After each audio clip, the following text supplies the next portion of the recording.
আপনাকে কি করে ভালো না বাসি ইয়া রাসূলুল্লাহ।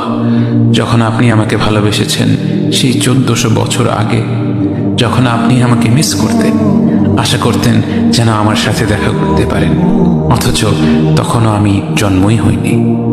সেদিন সাহাবীরা আপনার চোখে পানি দেখে বলল, ইয়া রাসূলুল্লাহ, আপনি কাঁদছেন কেন? আপনি বললেন, আমার ভাইদের খুব দেখতে ইচ্ছে করছে। সাহাবীরা বললেন, আমরা কি আপনার ভাই নই ইয়া রাসূলুল্লাহ? আপনি বললেন, না, তোমরা আমার সাহাবী। আমার ভাই হলো তারা যারা আমার পরে আসবে এবং আমাকে কখনো না দেখেও তারা আমাকে বিশ্বাস করবে। মৃত্যুশয্যায় শুয়ে আপনার অন্তরে এই চিন্তা ছিল যে আমাদের পরিণতি কি হবে।